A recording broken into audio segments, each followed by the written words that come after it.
Dear friends, പവിത്ര സീരിയലിൻ്റെ പുതിയൊരു എപ്പിസോഡിലേക്ക് എല്ലാവർക്കും സ്വാഗതം. അങ്ങനെ നമ്മുടെ ശ്രീചേടത്തി അച്ഛനെ കേക്ക് കട്ട് ചെയ്യുന്നതിന് വേണ്ടിയിട്ട് വിളിച്ചുകൊണ്ട് പോകുന്നിടത്താണ് ഇന്നത്തെ എപ്പിസോഡ് സ്റ്റാർട്ടാകുന്നത്. അപ്പോഴത്തേക്കും നമ്മുടെ വേദ ഇടയ്ക്ക് വെച്ചിട്ട് നമ്മുടെ നന്ദിനിയുടെ അടുത്ത് പോയിട്ട് പറയുന്നുണ്ട്, ഇപ്പം എങ്ങനെയുണ്ട്, വെറുതെ ഇരുന്ന് ക്രെഡിറ്റ് കിട്ടിയില്ലേ എന്നൊക്കെ പറയുക. അപ്പം നന്ദിനി പറയുന്നുണ്ട്, നീ എന്നെക്കൊണ്ടൊന്ന് പെടുത്തിയതല്ലേ എന്നിങ്ങനെ പറയുന്നുണ്ട് കേട്ടോ. അപ്പോൾ അമ്മ ചോദിക്കുന്നുണ്ട്, എന്താന്ന് ചോദിക്കുക, അല്ല ഇത്രയും കൂടെ വലിയ കേക്ക് മേടിക്കാമായിരുന്നെന്ന് പറയായിരുന്നു എന്ന് വേദ പറയുവാണേ. അപ്പോഴത്തേക്കിനും അമ്മ പറയുന്നുണ്ട്, ഇതൊക്കെ തന്നെ ധാരാളം എന്ന് പറയുന്നുള്ളൂ കേട്ടോ. അപ്പോഴത്തേക്കും നമ്മുടെ വിശ്വവും കയറി വരുന്നുണ്ട്, ഞാൻ വൈകിയില്ലല്ലോ അല്ലേന്ന് ചോദിച്ച്. അല്ലെങ്കിലും ഈ വീട്ടിലെ തൊണ്ടഭാഗ്യം ഏറ്റവും കൂടുതലുള്ളതെന്ന് വിശ്വേട്ടനാണെന്ന് ഈ വീട്ടിൽ ആർക്കും അറിയാൻ വയ്യാത്തത്, എവിടെയാണെങ്കിലും പാഞ്ഞെത്തൂലേ എന്നിങ്ങനെ വിനയം പറയുവാണേ. അത് ശരിയാണ്, എനിക്ക് ഇത്തിരി ഭാഗ്യം കൂടുതലുണ്ടെന്ന് ഇങ്ങനെ വിശ്വം പറയുന്നുണ്ട്. അന്നത്തേക്ക് എനിക്ക് കേക്ക് കട്ട് ചെയ്യുക എന്നിങ്ങനെ പറയുവാണ്. അപ്പോഴത്തേക്കിനും അച്ഛൻ ഇങ്ങനെ കേക്ക് കട്ട് ചെയ്യാനായിട്ട് പോകുമ്പോഴത്തേക്കിനും നമ്മുടെ ബൈക്കിൻ്റെ ശബ്ദം കേൾക്കും കേട്ടോ.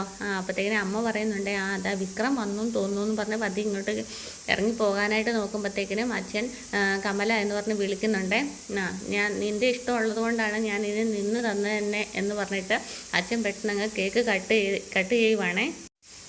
അപ്പോഴത്തേക്കിനും നമ്മുടെ വിശ്വം ഉള്ളിലേക്ക് ഇങ്ങനെ പതിയെ കയറി വരുന്നുണ്ട്. ഇപ്പം ഇങ്ങനെ നമ്മുടെ വേദ കണ്ണിട്ട് വിക്രമിനെ കാണിക്കുന്നുണ്ട് ഉള്ളിലേക്ക് കയറി വരാനേ. അപ്പോൾ ഇല്ല എന്ന് പറയുന്നുണ്ട്.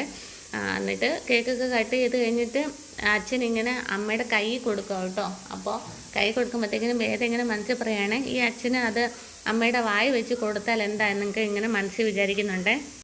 അതിനുശേഷം നമ്മുടെ അച്ഛൻ ശ്രീജയത്തയുടെ കയ്യിൽ കത്തി കൊടുത്തിട്ട് കട്ട് ചെയ്യുക, എല്ലാവർക്കും വീതിച്ച് കൊടുക്കുക എന്ന് പറയുന്നുണ്ട്. അപ്പോൾ ഇങ്ങനെ ശ്രീജയത്തി എല്ലാവർക്കും കേക്ക് കൊടുത്ത് കഴിയുമ്പോഴത്തേക്കിനും നമ്മുടെ വിശ്വം പെട്ടെന്ന് തന്നെ സമ്മാനമായിട്ട് അച്ഛന് മുണ്ടും അമ്മയ്ക്ക് സെറ്റ് മുണ്ടുവാന്നും പറഞ്ഞുകൊണ്ട് കയ്യിലേക്ക് എടുത്ത് കൊടുക്കുവാണേ. അപ്പോഴത്തേക്കിനും അച്ഛനിങ്ങനെ ചോദിക്കുകയാണ്, അതിന് നീ ജോലിക്ക് പോകാൻ തുടങ്ങിയതല്ലേ ഉള്ളൂ, പെട്ടെന്ന് എൻ്റെ പൈസ വന്നോ ചോദിക്കേ. ഇല്ല, അതവിടെ അഡ്വാൻസ് ആയിട്ട് മേടിച്ചു, അവിടെ അങ്ങനെ ഒരു സ്കീമും കൂടെ ഉണ്ടച്ചാ, ഇത് മേടിക്കച്ചാ എന്ന് പറഞ്ഞുകൊണ്ട് നമ്മുടെ വിശ്വം അച്ഛൻ്റെ കയ്യിലോട്ട് കൊടുക്കുന്നുണ്ട്. അപ്പോൾ എന്ന് പറയുന്നുണ്ട്, ഇത് അച്ഛന് എന്ന് പറഞ്ഞുകൊണ്ട് അച്ഛനും കൊടുക്കും, ഇത് അമ്മയ്ക്ക് എന്ന് പറഞ്ഞിട്ട് അമ്മയുടെ കയ്യിലോട്ടും കൊടുക്കും കേട്ടോ. അപ്പോഴത്തേക്കിനും അത് മേടിച്ചിട്ട് അങ്ങോട്ടേക്ക് വെക്കും. അപ്പോഴത്തേക്കിനും നമ്മുടെ വിക്രം അങ്ങോട്ടേക്ക് കടന്നു വരുവാണ്. പഴസിലൊക്കെ ഉണ്ട് കേട്ടോ കയ്യിൽ. അപ്പോഴത്തേക്കിനും ഹാപ്പി വെഡിങ് ആനിവേഴ്സറി അമ്മയെന്ന് പറയുന്നുണ്ട്. അപ്പോഴത്തേക്കിനും ഒരു കഷ്ണം കേക്ക് ഇവനും കൂടെ കൊടുക്കുക എന്ന് വിശ്വം പറയുന്നുണ്ട് കേട്ടോ. അപ്പം വിശ്വം പറയുന്നുണ്ട്, വേണ്ട ഏട്ടാന്നിങ്ങനെ പറയുന്നുണ്ട് കേട്ടോ. അപ്പോൾ ഇതിങ്ങനെ നമ്മുടെ ഗിഫ്റ്റ് അമ്മയുടെ കയ്യിലോട്ട് കൊടുക്കാനായിട്ട് ഒരുങ്ങുമ്പോഴത്തേക്കിനും നമ്മുടെ അച്ഛൻ അതങ്ങോട്ട് തട്ടിക്കളയുവേ പെട്ടെന്ന്. എന്നിട്ട് അച്ഛൻ പറയുകയാണ്, ഈ വീട്ടിൽ പതിവില്ലാത്തൊരു കാര്യം അരങ്ങേറിയപ്പോൾ തന്നെ ഇതിൻ്റെ സംവിധാനം ആരുടെയാണെന്ന് എനിക്കറിയാമായിരുന്നു എന്നിങ്ങനെ പറയുകയാണേ. തട്ടിക്കളഞ്ഞതിന് ശേഷം വിക്രം ആകപ്പാടെ അങ്ങനെ സങ്കടത്തിൽ മുഖം തിരിച്ച് നിൽക്കുക കേട്ടോ. അപ്പോൾ വേദനയെ അച്ഛൻ നോക്കുന്നുണ്ട്. അപ്പോഴത്തേക്കും രണ്ടാളും തല തിരിച്ചിട്ട് അങ്ങോട്ടും ഇങ്ങോട്ടും മാറി നിൽക്കുക കേട്ടോ. വിചാരിച്ച പോലെയുള്ള ക്ലൈമാക്സും തന്തയ്ക്കും തള്ളയ്ക്കുമുള്ള പുത്തൻ ഉടുപ്പുമായിട്ട് വന്നിരിക്കുന്നു. ഈ തുണി കൊണ്ട് ഈ പടി കയറരുതെന്ന് ഞാൻ ഇവനോട് പറഞ്ഞിട്ടുള്ളതാണ്. കൂലിൽ തല്ലിൽ കിട്ടിയ പൈസ കൊണ്ട് മേടിച്ച ഉടുപ്പ് അത് അണിഞ്ഞു കഴിഞ്ഞാൽ മരണത്തിന് സമമാണ് കമലെ എന്നിങ്ങനെ അച്ഛൻ അമ്മയുടെ മുഖത്ത് നോക്കി പറയുന്നുണ്ട്. അപ്പോൾ അമ്മയ്ക്ക് അങ്ങനെ സങ്കടം വന്നിട്ട് അച്ഛനെ ദേഷ്യത്തോടു കൂടി നോക്കുന്നുണ്ട് കേട്ടോ. അപ്പോൾ ഇത്രയും പറഞ്ഞിട്ട് അച്ഛൻ അങ്ങോട്ടേക്ക് പോകും കേട്ടോ. അപ്പോഴത്തേക്കിനും നമ്മുടെ വിക്രം തട്ടിത്തെറിപ്പിച്ച കോടി വസ്ത്രം താഴ്ന്നു പോയിട്ട് പതിയെ എടുക്കുവേ. എന്നിട്ടേക്കിനും അമ്മയും പോയി അങ്ങോട്ടേക്ക് ഇരിക്കും കേട്ടോ, അത് എടുക്കാനായിട്ട് സഹായിക്കും. അപ്പോഴാണ് നമ്മളുടെ വിക്രത്തിൻ്റെ തോളിലുള്ള ആ പാട് കാണുന്ന കേട്ടോ. എന്നിട്ട് അമ്മ കരയുകയാണേ. എന്നിട്ട് മോനെ ഇങ്ങനെ വിളിക്കുവേ. അപ്പോഴത്തേക്കിനും നമ്മുടെ വേദ അങ്ങോട്ടേക്ക് വന്നിട്ട് പറയുന്നുണ്ട്, ഈ വസ്ത്രം വിക്രം അധ്വാനിച്ചുണ്ടാക്കിയ പൈസ കൊണ്ട് മേടിച്ചതാണ് അമ്മേ, അമ്മയ്ക്ക് എന്നെ വിശ്വസിക്കാം. ആ മുറിവ് വിക്രം പണിയെടുത്തുണ്ടാക്കിയപ്പോൾ ഉണ്ടായതാണ്. പിറന്നാളിന് പറ്റിയത് വിവാഹ വാർഷികത്തിന് പറ്റാതിരിക്കാൻ വേണ്ടിയിട്ട് വിക്രം 2 ദിവസമായിട്ട് പണിയെടുക്കുകയായിരുന്നു.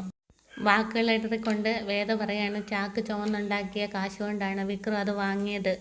അപ്പോഴത്തേക്കിനും എല്ലാവരും പരസ്പരം മുഖത്തോട് നോക്കുന്നുണ്ട്. എന്നിട്ട് അമ്മ ഇങ്ങനെ മോൻ്റെ കവിളത്തൊക്കെ തടവിക്കൊണ്ട് മോനെ എന്ന് സങ്കടത്തോടെ വിളിക്കുകയാണ്. എന്നിട്ട് അമ്മ ഇങ്ങനെ മുഖമെല്ലാം തടവി മുറിവെല്ലാം തടവി ഇങ്ങനെ കെട്ടിപ്പിടിച്ച് ഒരു ഉമ്മയൊക്കെ കൊടുക്കുന്നുണ്ട് കേട്ടോ. അപ്പോൾ ഇതെല്ലാം കേട്ടുകൊണ്ട് അച്ഛൻ ഇങ്ങനെ ഉള്ളിൽ ജനാലക്കരികിൽ ഇരിക്കുകയായിരുന്നു. അപ്പോഴത്തേക്കിനും അമ്മ ഗിഫ്റ്റുമായിട്ട് ഉള്ളിലേക്ക് വരുന്നുണ്ട് കേട്ടോ. അപ്പോൾ അച്ഛനും അകപ്പാടെ ഒരു സങ്കടത്തോടു കൂടിയിട്ടുള്ള ഭാവമാണ്. എന്നിട്ട് അമ്മ അച്ഛൻ്റെ അടുത്ത് വന്ന് പറയുന്നുണ്ട്, ഇത് മാഷിന് വേണ്ടിയിട്ട് അവൻ മേടിച്ചതാണ്, കൂലിത്തല്ലുണ്ടാക്കിയിട്ടല്ല, കഷ്ടപ്പെട്ട് നമ്മുടെ ചാക്ക് ചുമന്നുണ്ടാക്കിയ കാശ് കൊണ്ടാണ് ഇത് മേടിച്ചിരിക്കുന്നത്. മാഷിന് വേണ്ടെങ്കിൽ ഇത് ഉപേക്ഷിക്കുകയോ ദാനം ചെയ്യുകയോ കത്തിച്ച് കളയുകയോ ചെയ്യാം, പക്ഷേ മാഷ് അത് ചെയ്യണം. പക്ഷേ ഞാൻ എൻ്റെ മകൻ മേടിച്ച വസ്ത്രം ഞാൻ ഉടുക്കുക തന്നെ ചെയ്യും. മാഷ് സമ്മതിച്ചാലും ഇല്ലെങ്കിലും എന്ന് പറഞ്ഞിട്ട് അമ്മ ഒരു പാക്കറ്റ് അവിടെ നമ്മുടെ ബെഡിന് മേലെ വെച്ചിട്ട് മറ്റേ ബാഗ് എടുത്തുകൊണ്ട് അമ്മ പോവുകയെ. പിന്നെ കാണിക്കുന്നത് നമ്മുടെ വിക്രം അവരുടെ റൂമിലിരിക്കുവാണ്. അപ്പോഴത്തേക്കും നമ്മുടെ വേദപതി അങ്ങോട്ടേക്ക് വരും കേട്ടോ. എന്നിട്ട് അടുത്ത് വന്നിട്ട് കട്ടിലിനടുത്തിരിക്കുവേ. എന്നിട്ട് ആ കൈയൊന്ന് കാണിക്കാവോ എന്നിങ്ങനെ ചോദിക്കുവേ. അന്നത്തേക്കിന് ഈ മരുന്ന് ആ മുറിവിൽ തേക്കാൻ ആ കൈയൊന്ന് കാണിക്കാൻ പറയുവേ. പക്ഷേ വിക്രം കാണിക്കുന്നില്ല കേട്ടോ. അപ്പോഴത്തേക്കും നമ്മുടെ വേദപതി ഇങ്ങനെ ഷർട്ട് മാറ്റാനായിട്ട് ഇങ്ങനെ കൈ കൊണ്ട് ഇങ്ങനെ പതി ഇങ്ങനെ ആക്കുക. അപ്പോഴത്തേക്കിനും വിക്രം തൊട്ടു പോകല്ല എന്നെ എന്ന് പറഞ്ഞുകൊണ്ട് പെട്ടെന്ന് അവിടുന്ന് ചാടി എണീക്കുവേ. സോറി, ഇങ്ങനെ ഒന്നും അല്ല ഞാൻ പ്രതീക്ഷിച്ചത്. ഇങ്ങനെയും നടക്കുമെന്ന് എനിക്കറിയാമായിരുന്നു. നീ എന്ത് വിചാരിച്ചോ? ഞാൻ കഷ്ടപ്പെട്ടുണ്ടാക്കിയ കാശ് കൊണ്ടാണ് അത് മേടിച്ചെന്ന് കരുതുന്നാലേ എൻ്റെ അച്ഛൻ അത് മേടിച്ച് വെച്ച് എന്നെ കെട്ടിപ്പിടിക്കുമെന്നോ? എനിക്ക് എല്ലാവരും കൂടെ ചേർന്നിട്ട് നേരത്തെ തന്നെ ഒരു പട്ടം കെട്ടി തന്നിട്ടുണ്ട്. ഈ ജന്മത്തത് മാറാൻ പോകുന്നില്ല. ഞാനിനി എത്ര കഷ്ടപ്പെട്ട് പണിയെടുത്താലും എന്നിങ്ങനെ പറയുകയാണ്. അപ്പോൾ വേദ പറയുന്നുണ്ട്, എന്ന് വെച്ച് ജീവിതകാലം മുഴുവൻ ആ പാതയിലൂടെ തന്നെ നടക്കാനാണോ ഭാവം എന്ന് ചോദിക്കുന്നുണ്ട്. ചിലർക്ക് കൽപ്പിച്ച് കിട്ടിയ വഴിയിലൂടെ തന്നെ നടക്കാൻ പറ്റുള്ളൂ. മാറാൻ ശ്രമിച്ചാലും മാറാൻ പറ്റില്ല. അത് തോന്നലാണ് വിക്രം. വിക്രം നേരായ മാർഗത്തിലൂടെ സമ്പാദിച്ച പണമാണ്, പണത്തിൽ നിന്നുണ്ടായ കോഴിവസ്ത്രമാണ് കൊടുത്തതെന്ന് മാഷിന് അറിയാൻ കൂടി ഒരു സമയം നമ്മൾ കൊടുക്കണ്ടേ? മാഷിന് വിക്രമിൻ്റെ കാര്യത്തിൽ ഒരു മുൻവിധി ഉണ്ടായെങ്കിൽ അതെങ്ങനെയാണ് ഉണ്ടായതെന്ന് വിക്രമും മനസ്സിലാക്കണ്ടേ? എത്രയോ കാലമായി മാഷ് വിക്രമിൻ്റെ ജീവിതം പ്രതി വിഷമിക്കുന്നു. ആളുകളുടെ ചോദ്യങ്ങൾക്ക് മറുപടി പറയുന്നു. അങ്ങനെയുള്ള ഒരാൾ പെട്ടെന്ന് ഇതുപോലെയുള്ള മാറ്റം കണ്ട് അതിനെ അനുകൂലിക്കുമെന്ന് തോന്നുന്നുണ്ടോ? നീ വീണ്ടും എനിക്ക് പ്രചോദനം തരാൻ വേണ്ടിയിട്ട് ഇറങ്ങിത്തിരിച്ചതാണോ? അങ്ങനെ ഒരാൾ വിചാരിച്ചാൽ നിങ്ങൾ നേരെയാവുമെന്ന് നിങ്ങളുടെ അമ്മ പോലും വിചാരിക്കുന്നില്ല. പിന്നല്ലേ എന്നിങ്ങനെ വേദ പറയുന്നുണ്ട് കേട്ടോ. എന്നിട്ട് പിന്നെ പറയുകയാണേ, ഞാൻ വന്നതേ നിങ്ങളുടെ മുറിവിൽ ഈ മരുന്ന് പുരട്ടാനാണ്. അപ്പോൾ വിക്രം പറയുന്നുണ്ടേ, അതല്ലേ വേണ്ടെന്ന് പറഞ്ഞെന്ന് പറയേ. അപ്പോഴത്തേക്കും നമ്മുടെ വേദ പറയുന്നുണ്ട്, കയ്യിൽ മുറിവ് മാത്രമല്ല, പിന്നെ പറയാം. അതിനു മുന്നേ ആ കൈ ഇങ്ങ് കൊണ്ടുപോവാ. അപ്പം വിക്രം ഇങ്ങനെ കൈ കാട്ടാതെ നിൽക്കും കേട്ടോ.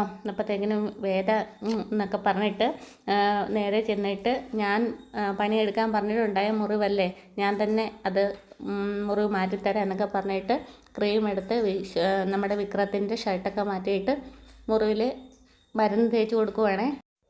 അതിനിടയ്ക്ക് പറയുന്നുണ്ടേ, ആ കൈ ഇങ്ങനത്തെ ആ വിക്രമാന്നൊക്കെ പറഞ്ഞിട്ട് ഷർട്ടൊക്കെ വലിച്ചിങ്ങനെ എടുക്കുമ്പോഴത്തേക്കിനും വിക്രമൻ തിരിഞ്ഞ് മുഖത്തോട്ട് നോക്കുന്നുണ്ട് കേട്ടോ. മരുന്ന് തേക്കുമ്പോഴത്തേക്കിനും വിക്രമൻ ഇങ്ങനെ നീറുന്നുണ്ട് കേട്ടോ. എന്നിട്ട് ഇങ്ങനെ പറയുന്നുണ്ട്, എന്നൊക്കെ പറയുന്നുണ്ടേ. കുഴപ്പമില്ല, സാരമില്ല, മരുന്ന് തേക്കുമ്പോഴത്തേക്കിനും നീറും, പെട്ടെന്ന് മാറിക്കോളൂ എന്നിങ്ങനെ വേദയും പറയുന്നുണ്ടേ. അപ്പോൾ ഇങ്ങനെ വിക്രത്തിൻ്റെ ദേഹത്ത് ഇങ്ങനെ വേദ മരുന്ന് പുരട്ടി കൊടുത്തുകൊണ്ട് നിൽക്കുമ്പോഴത്തേക്കിനും പരസ്പരം അങ്ങോട്ടും ഇങ്ങോട്ടും കണ്ണുകൾ കൊണ്ട് നോക്കുന്നൊക്കെ ഉണ്ട്. എന്നിട്ടിങ്ങനെ വേദ കണ്ടുകൊണ്ടിങ്ങനെ ചോദിക്കുന്നുണ്ട്, എന്താ ആദ്യമായിട്ട് കാണുവാണോ എന്നിങ്ങനെ ചോദിക്കുവാണേ. എന്താ എന്തേലും പറയാനുണ്ടോ? എന്നാലേ എനിക്കൊന്ന് പറയാനുണ്ട്. ഇന്നേ ആ വസ്ത്രമെടുത്ത് അച്ഛനെറിഞ്ഞപ്പോൾ നിങ്ങളുടെ കണ്ണുകളിലെ വേദന ഞാൻ കണ്ടു. നിങ്ങളുടെ മനസ്സ് എത്രമാത്രം മുറിവേറ്റു എന്ന് എനിക്ക് ഊഹിക്കാൻ പറ്റുമായിരുന്നു. ആ സമയം നിങ്ങളുടെ അമ്മ വന്ന് ചേർത്ത് പിടിച്ചപ്പോൾ നിങ്ങൾക്കറിഞ്ഞു പോയത് ആ മുറിവിൻ്റെ വേദന കൊണ്ടല്ല, ആ വേദനയിലും ആശ്വസിപ്പിക്കാൻ ഒരാളുണ്ടല്ലോ എന്നുള്ള ആശ്വാസം കൊണ്ടാണ്. താങ്ങി നിർത്താൻ ഒരു അത്താണി ഉണ്ടെന്ന് തോന്നിയാലേ മനുഷ്യർക്ക് ഉള്ളു തുറന്നൊന്ന് കരയാനും കൂടി സാധിക്കുകയുള്ളൂ. അപ്പോഴേ ഉള്ളിൻ്റെ ആളലൊന്ന് അടങ്ങും. നിങ്ങൾക്കതിന് നിങ്ങളുടെ അമ്മയുണ്ട്, സുഹൃത്തുക്കളുണ്ട്. പക്ഷേ നിങ്ങളുടെ അച്ഛന് ആരുണ്ടെന്ന് ഇതുവരെ ആലോചിച്ചിട്ടുണ്ടോ? സ്വന്തം ഭാര്യയുടെ തോളിൽ ചേർന്ന് നിന്ന് കരയാൻ പോലും അദ്ദേഹത്തിൻ്റെ അഭിമാനം അദ്ദേഹത്തെ സമ്മതിക്കത്തില്ല. അങ്ങനെ ഒരാളുടെ ദയനീയതയെപ്പറ്റി ആലോചിച്ചിട്ടുണ്ടോ? ഒരിക്കലും ഉണങ്ങാത്ത ആ മുറിവ് നൽകുന്ന വേദന എത്രയാണെന്ന് ആലോചിച്ചിട്ടുണ്ടോ? ഇനി പറ, ആ അച്ഛൻ്റെയും അമ്മയുടെയും മനസ്സിൽ ഇത്രയും കാലം നിങ്ങൾ ഉണ്ടാക്കിയെടുത്ത മുറിവില്ലേ, അത് ഉണക്കാൻ നിങ്ങളുടെ കയ്യിൽ എന്ത് മരുന്നാണുള്ളത്? അപ്പോൾ ഇങ്ങനെയൊക്കെ പറയുമ്പോഴത്തേക്കിനും നമ്മുടെ വിക്രമിൻ്റെ ഫോൺ ബെല്ലടിക്കുന്നുണ്ട് കേട്ടോ. അപ്പോഴത്തേക്കിനും പെട്ടെന്ന് തന്നെ ബെല്ല് ഓഫ് ചെയ്തിട്ട് ഫോൺ എടുത്ത് പോക്കറ്റിലിട്ടിട്ട് പെട്ടെന്ന് ഷർട്ടൊക്കെ നേരെയാക്കി ബൈക്കിൽ കയറി പോകാനായിട്ട് ഒരുങ്ങുവാണ്. അപ്പോഴത്തേക്കും നമ്മുടെ വേദ ഇങ്ങനെ ചോദിക്കുന്നുണ്ട്, എങ്ങോട്ടാണ് വിക്രം, എങ്ങോട്ടാണ്, ഒന്ന് പറഞ്ഞിട്ട് പോയിക്കൂടെ എന്നിങ്ങനെ ചോദിക്കുന്നുണ്ട് കേട്ടോ. പക്ഷേ വിക്രം ഒന്നും മിണ്ടാതെ ബൈക്ക് എടുത്തുകൊണ്ട് ഇങ്ങനെ പോകും കേട്ടോ. പോകുന്ന വഴിക്ക് ഇങ്ങനെ ആലോചിക്കുകയാണ്. സ്വന്തം മനസ്സിൽ ഒരുപാട് ദുഃഖം ഒളിപ്പിച്ച് വെച്ചിരിക്കുന്ന അച്ഛൻ്റെ ആ വാക്കുകൾ, ഇങ്ങനെ വേദ പറഞ്ഞ വാക്കുകളൊക്കെ ഓർത്തുകൊണ്ടാണ് വിക്രം അങ്ങോട്ടേക്ക് പോകുന്നത്. അപ്പോൾ വേദ പറഞ്ഞ് ആ വാക്കുകൾ വീണ്ടും വീണ്ടും വിക്രം ഇങ്ങനെ ആലോചിച്ചിട്ട് ദേഷ്യവും സങ്കടവും എല്ലാം വന്നിട്ട് അലറി നിലവിളിക്കുകയാണ് കേട്ടോ, പരിസരബോധം എല്ലാം മറന്ന്. അതിനുശേഷം കാണിക്കുന്നത് നമ്മുടെ മാഷിനെയാണ് കേട്ടോ. മാഷ് ഇങ്ങനെ പതിയെ കണ്ണൊക്കെ മാറ്റി ഗിഫ്റ്റ് കൊണ്ടുപോയിട്ട് അമ്മ വെച്ചിട്ടുണ്ടായിരുന്നല്ലോ അതിലോട്ട് നോക്കുകയാണ്. എന്നിട്ട് അമ്മ പറഞ്ഞ വാക്കുകളൊക്കെ ഇങ്ങനെ മനസ്സിൽ ആലോചിക്കുക കേട്ടോ. മാഷിന് വേണമെങ്കിൽ ഇത് കത്തിച്ച് കളയുമോ, ദാനം ചെയ്യുമോ, എന്ത് വേണമെങ്കിൽ ചെയ്യാന്നൊക്കെ പറഞ്ഞൊക്കെ ഇങ്ങനെ ഓർമ്മ വയ്ക്കുന്നുണ്ട് കേട്ടോ. ഇങ്ങനെയൊക്കെ ആലോചിച്ചതിന് ശേഷം മാഷ് പിന്നീട് നമ്മുടെ കണ്ണയിലെ കണ്ണടയൊക്കെ ഒന്ന് ഊരി പതിയെ ഇങ്ങനെ എണീച്ച് വന്ന് നമ്മുടെ ഗിഫ്റ്റൊക്കെ ഒന്ന് നോക്കുക കേട്ടോ. ഇങ്ങനെ ഓരോരോ പൊതികളൊക്കെ അഴിച്ച് നമ്മുടെ ആ ഷർട്ടും മുണ്ടും ഇങ്ങനെ കയ്യിലൊക്കെ എടുത്ത് ഇങ്ങനെ പിടിച്ച് നോക്കുക കേട്ടോ. ആദ്യം മുണ്ടെടുത്ത് മാറ്റി വെച്ചു, പിന്നെ ഷർട്ടൊക്കെ പതിയെ ഇങ്ങനെയൊക്കെ എടുത്ത് നമ്മുടെ കണ്ണാടിയുടെ അടുത്ത് പോയിട്ട് അതൊക്കെ ഇങ്ങനെ നെഞ്ചത്തോട് ചേർത്ത് വെച്ച് നോക്കുകയാണ്. അപ്പോഴത്തേക്കിനും ഒരു മുഖത്ത് സന്തോഷമൊക്കെ കാണുന്നുണ്ട് കേട്ടോ. പിന്നെ ഇങ്ങനെ ഒന്നും ആലോചിക്കുന്നില്ല, പെട്ടെന്ന് തന്നെ ഇഷ്ടപ്പെട്ടു എന്നുള്ള രീതിയിൽ തന്നെ പെട്ടെന്ന് ഇട്ടിരുന്ന ഷർട്ടിൻ്റെ ബട്ടൺസൊക്കെ ഇങ്ങനെ വലിച്ചൂരുവാണ്. എന്നിട്ട് ഷർട്ട് ഇങ്ങനെ ഇടാൻ പോവുകയാണ്. ഇങ്ങനെ ഷർട്ട് ഇട്ടുകൊണ്ട് നിൽക്കുന്നതിന് ഇടയ്ക്ക് നമ്മുടെ വേദ അതുവഴി അങ്ങോട്ടേക്ക് കടന്നു വരുന്നുണ്ട് കേട്ടോ. അപ്പോൾ ഇങ്ങനെ വാതിലിനടുത്തൂടെ ഇങ്ങനെ പോയി കഴിഞ്ഞിട്ട് വേദ വീണ്ടും ഒന്ന് തിരിഞ്ഞു വന്ന് നോക്കുവാണ്. അപ്പോൾ അച്ഛൻ ഇങ്ങനെ വിക്രം കൊടുത്ത ഷർട്ടൊക്കെ ഇങ്ങനെ ഇടുന്ന കാഴ്ചയാണ് കേട്ടോ കാണുന്നത്. എന്നിട്ട് നമ്മുടെ മാഷ് ഷർട്ടൊക്കെ ഇട്ടതിന് ശേഷം നമ്മുടെ കണ്ണാടിയിൽ നോക്കിയിട്ട് ഇങ്ങനെ കുറേ നേരം നോക്കി നിന്നിട്ട് ആത്മനിർവൃത്തി അടയുന്നുണ്ട്. നമ്മുടെ വേദയും ഇത് കണ്ടിട്ട് ഭയങ്കരമായിട്ട് സന്തോഷത്തിലൂടെ നിൽക്കുകയാണ്. ഇതൊക്കെ കണ്ടുകൊണ്ടിരുന്ന വേദ പെട്ടെന്ന് അമ്മയെന്ന് ഒച്ചത്തിൽ വിളിക്കുകയാണ്. അപ്പോഴത്തേക്കിനും മാഷ് പെട്ടെന്ന് ഇട്ടിരുന്ന ഷർട്ടെല്ലാം വലിച്ച് ഊരി അത് കവറിനകത്താക്കി മാഷിൻ്റെ ഷർട്ട്, നേരത്തെ ഇട്ടുകൊണ്ടിരുന്ന പച്ച കളർ ഷർട്ട് വീണ്ടും എടുത്ത് ധരിക്കുക കേട്ടോ. അപ്പോഴത്തേക്കിനും അമ്മയെന്ന് വിളിക്കുമ്പോഴത്തേക്കിനും അമ്മ വരുന്നുണ്ട് കേട്ടോ. അപ്പോൾ വേദയോട് ചോദിക്കുന്നുണ്ട്, എന്താണെന്ന് ചോദിക്കാൻ അന്നേരം പറയും മാഷ് വിളിച്ചു എന്ന് പറയും കേട്ടോ. അപ്പോഴത്തേക്കിനും മാഷ് ഇട്ട ഷർട്ട് ഒക്കെ ഊരി അകത്താക്കി കവറിനുള്ളിലകത്താക്കിയിട്ട് നേരത്തെ ഇരുന്ന് അതേ പൊസിഷനിൽ ചെയറിൽ കയറിയിട്ടിരിക്കുകയാണ്. അപ്പോഴത്തേക്കിനും അമ്മ വന്നിട്ട് ചോദിക്കുക, മാഷ് എന്തിനാ എന്നെ വിളിച്ചതെന്ന് ചോദിക്കും കേട്ടോ. ഞാൻ വിളിച്ചില്ലല്ലോ എന്ന് പറയേ. പിന്നെ വീണ്ടും അമ്മ ഇങ്ങനെ കവർ നോക്കിയിട്ട് അങ്ങനെ അങ്ങ് അപ്പുറത്തേക്ക് പോവുകയാണ്. അപ്പോൾ അമ്മ അങ്ങോട്ട് പോയതിന് ശേഷം നല്ലൊരു പാട്ടൊക്കെ വരുന്നുണ്ട്. അപ്പം നമ്മുടെ മാഷിൻ്റെ കണ്ണിൽ നിന്ന് വെള്ളം വരിക കേട്ടോ, നെഞ്ച് പൊട്ടി. അപ്പോൾ ഇങ്ങനെ ഇടയ്ക്ക് ആ ഷർട്ടുമൊക്കെ കാണിക്കുന്നുണ്ട് കേട്ടോ. ആ ഷർട്ടുമൊക്കെ കണ്ടിട്ട് ഒരുപാട് സങ്കടപ്പെട്ടിട്ട് കരയുവാണ് നമ്മുടെ മാഷ്. ആരും കാണാതെയാണെന്ന് മാത്രം. എന്നിട്ട് ആരെങ്കിലും കാണുന്നുണ്ടോ എന്നിങ്ങനെ നോക്കുന്നുണ്ട് കേട്ടോ, കണ്ണീരൊക്കെ തൂത്തിട്ട്. അപ്പോൾ അങ്ങനെയൊക്കെ ആലോചിച്ചുകൊണ്ടിരിക്കുന്നിടത്താണ് ഇന്നത്തെ എപ്പിസോഡ് കഴിയുന്നത്. അതോടുകൂടി നാളത്തെ എപ്പിസോഡ് പറയുന്നുണ്ട്.